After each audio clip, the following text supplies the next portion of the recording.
Senator Smith. Thank you very much, Mr Deputy President. Before I begin my commentary in support of Senator Wong's bill, I think it's important to make an observation about what has happened in the Australian Senate this morning following prayers. We debated a private senator's bill, the Racial Discrimination Act Amendment Bill, a bill that came to this Senate with little support, came to this Senate with the support of 4 senators. And if you look at the Speaker's list today, you will see that momentum for reform has been building. And indeed, I suspect when a vote happens in this Senate, there will be many senators who support reform of racial discrimination laws in our country. The second issue is the one that we're debating here this morning, which of course is the sensitive but very, very important issue of GST distribution reform, a debate that once upon a time had very, very few voices. And I think it is worth noting that Senator Wong, since he's come to the Australian Senate, has been a strong champion for reform of GST distribution arrangements. But it was great to hear the contribution of Queensland Senator Canavan, and indeed the contribution of others who over time have seen the merits of this debate. So the point is this: on this Thursday morning in this Australian Senate, we have seen how discussion, debate, bringing informed opinions to the Parliament can lead to change over time. Now, the change will take place, but I'm confident both on the Racial Discrimination Amendment Bill, of which I co-sponsored, and this bill on GST distribution reform, change will happen. Yes, sometimes change takes a little bit of time, but it will happen because momentum is building on both of these important causes. I'd just like to reflect briefly on the contribution of Tasmanian Senator Urquhart. It stretches belief for Labor Party senators in this place to claim credit, to claim involvement in the very, very wise decision of the former Prime Minister Tony Abbott in May this year to provide $499 million in infrastructure funding to Western Australia, and I'll come to that point later. But it's absolutely not defensible. Labor senators in this place cannot take 1 ounce of credit for that very, very wise short-term decision. Short-term in the sense that it is part of a longer-term solution to the GST distribution issues. So with Senator Canavan, with Senator Wong, with other senators in this place, I am sure that the very, very important issue of GST distribution reform will be addressed. And I want to make this point, that while we are debating the issue of GST reform falls into 3 categories. There is the debate about the GST rate, and I'm on the public record as not supporting an increase in the GST rate. The second element of the broader GST debate is one which focuses on the issue of the base and how wide should the base be. I'm on the public record as arguing for an extension of the GST base, but I don't think it is necessary that food be included. It's possible that food could be included in extending the GST base, but it's not necessarily necessary. When you look at the growth in GST revenues across our country, you can see quite clearly that extending the GST to health and education meets 2 important criteria. One is that is where the growth in the Australian economy is occurring, and secondly, it makes sense from a simplification perspective. Anyway, they are 2 views of mine that are on the public record. People won't be surprised to hear that. And of course, in the third element of the debate, which deals with distribution, how is that GST distributed across the Commonwealth, I am well and truly on the public record as arguing for GST distribution reform, and that's why I support Senator Wong's bill as a small but a first step in this important debate. And I'll come to some other points that I think could be included in reform of GST distribution. For my part, I spoke on this issue on the 18th of June in 2012 when I first came to the Senate in my maiden speech. I spoke again about the issue on the 19th of March in 2013 Pleased that the Australian Financial Review published an opinion piece from myself on this issue on the 15th of April this year, and again the West Australian newspaper published some views of mine on this issue on the 15th of April this year also. Then, of course, on the 6th of May in 2015, we had the very, very wise decision of former Prime Minister Tony Abbott in bringing forward $499 million of infrastructure funding for Western Australia in response to concerns raised by coalition members and senators in this parliament. And of course, we've had the release of the Reform of the Federation discussion paper. The Reform of the Federation discussion paper. And it's in that document that we can see further hope for reform on the issue of GST distribution. Now, debates around the Federation are as old and sometimes as tedious as the Federation itself. I've got my own ideas about how we can be improving the Australian Federation, but that's not for this debate. But in the discussion paper that was released, called the Reform of the Federation Green Paper in 2015, it points to 3 options worthy of consideration in tackling the GST distribution reform issue. And for the sake of the Hansard, I'm just going to read each of those 3 out, because they do demonstrate that the issue is a live one. They do demonstrate that for the first time people are putting their mind to the challenge, but also the options. And I would say, being the eternal optimist, that this is pointing very, very clear to reform being undertaken at some point in, hopefully, the not-too-distant future. But in that discussion paper, it identifies 3 options. The first option is to maintain the status quo with changes to improve transparency. And around that option, it's proposed that the GST would continue to be distributed according to the objective of full fiscal equalisation as defined by the Commonwealth Grants Commission, so that each state and territory has the fiscal capacity to provide services and associated infrastructure at the same standard. It goes on to say that the independent role of the Commonwealth Grants Commission in recommending distribution of the GST would continue. The Commonwealth Grants Commission would also continue to conduct independent reviews of the equalisation methodology as directed by the Commonwealth Treasurer, which has occurred over the last 5 years. It goes on to say that the Commonwealth Grants Commission would be best placed to examine the key drivers of the methodology, including the treatment of mining production revenue and costs associated with providing services to states and territories' Indigenous populations. Some additional measures could be considered to improve transparency and public understanding of the equalisation process. These could include activities to improve the public's understanding of the intent and operation of the HFE system. The second option describes itself as less comprehensive equalisation through changing the current methodology.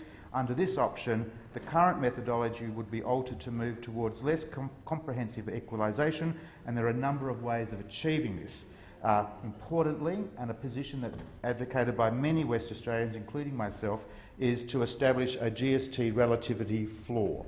This option would set a minimum level of GST revenue to which any state or territory is entitled. This would mean donor states would not be able to fall below a set proportion or floor of their equal per capita or population share of the GST pool. If one or more states or territories had a high enough fiscal capacity to reach the floor, the GST redistributed to other states and territories would be reduced. The proposed level of the floor would need to be developed in consultation with the states and territories. And option 2B would apply a discount on all revenue and expense assessments used by the Commonwealth Grants Commission. In assessing how to distribute the GST, the Commonwealth Grants Commission currently takes account of all significant revenue bases and expenditure undertaken by the states and territories. If a discount were to be applied, the Commonwealth Grants Commission would be taking account of a lower proportion of these revenue and expenditure factors. And then finally, the third option that is put forward in the reform discussion paper is a less comprehensive equalisation through a transition to an equal per capita distribution of GST with top-up grants to recipient states and territories. Under this option, and subject to the unanimous support of the states and territories, the GST would be distributed using a simple equal per capita formula. Fiscal equalisation would occur outside the GST through top-up grants from the Commonwealth. The top-up grants would ensure states and territories that are recipients on the current system are no worse off.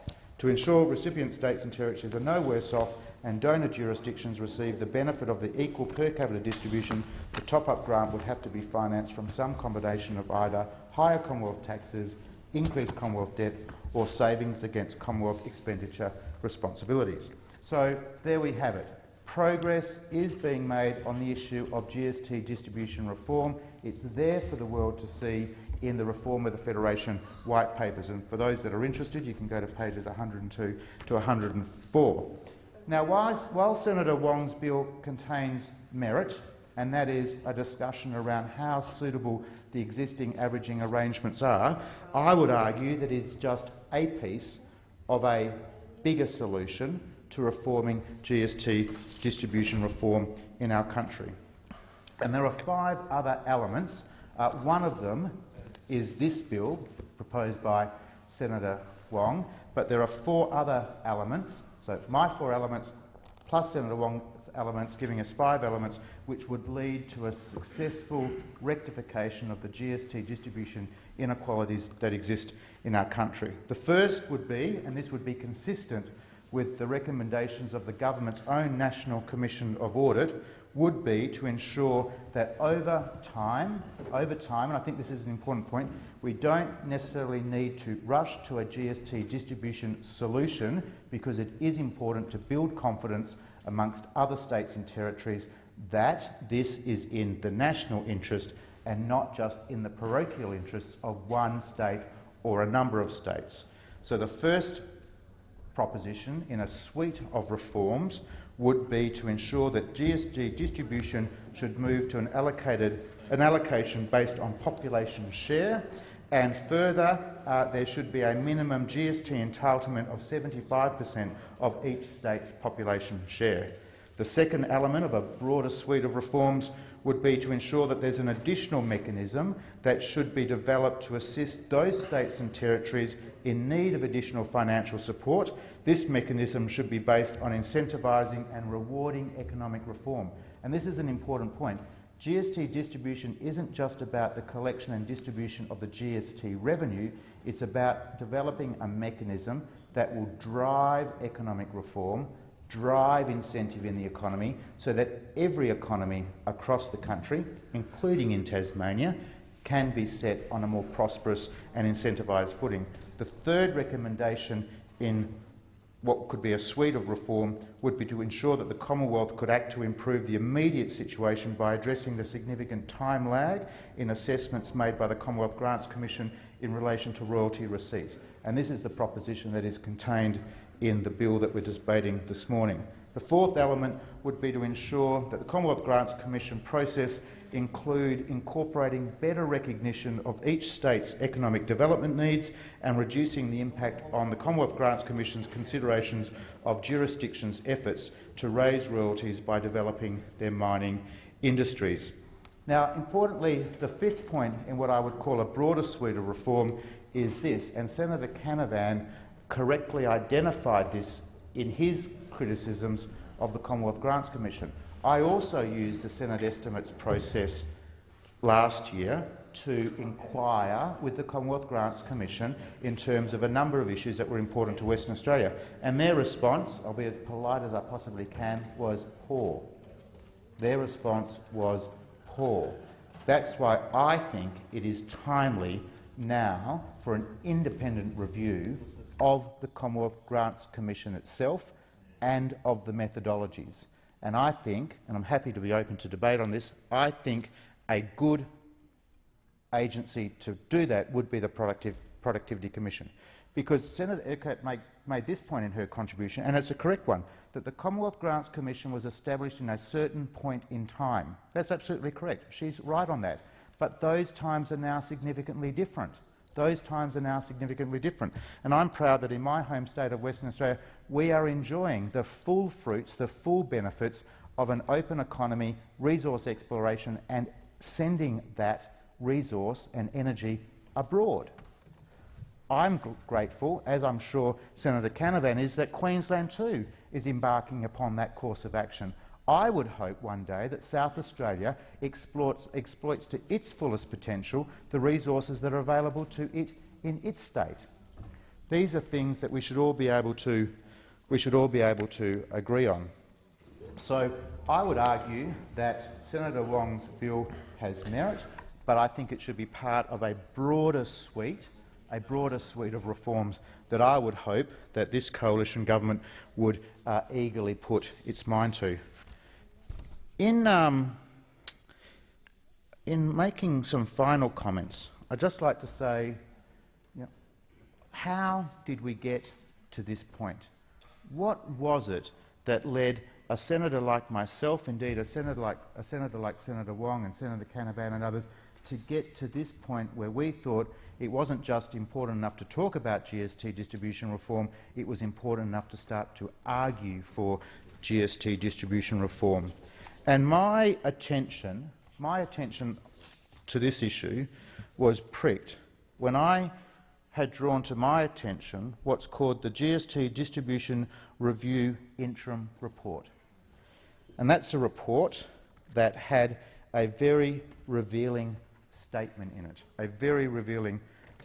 it. It said, and it was talking about the outlook for GST distribution reform in our country.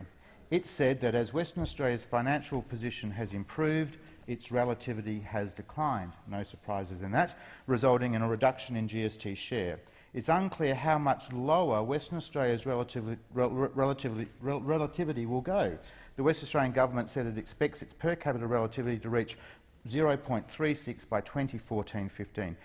Depending on the strength of the mining boom, it is conceivable that their relativity could reach 0 in the medium to long term. Not something that Senator Wong has said, not something that I have said, something that has been revealed in the GST Distribution Review Interim Report. Recognition that while West Australians have been arguing about the substantial fall in the relativity for their state, others have argued that it can go less than 0.3 or 0.37. It could actually get to 0.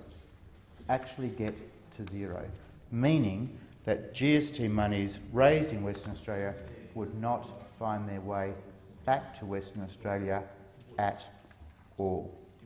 And the consequence of that is real for West Australians, as it would be for Queenslanders or South Australians, or dare I say it, long time into the future, Tasmanians, meaning that the state government's capacity to deliver important infrastructure, health and education for West Australians would be seriously diminished.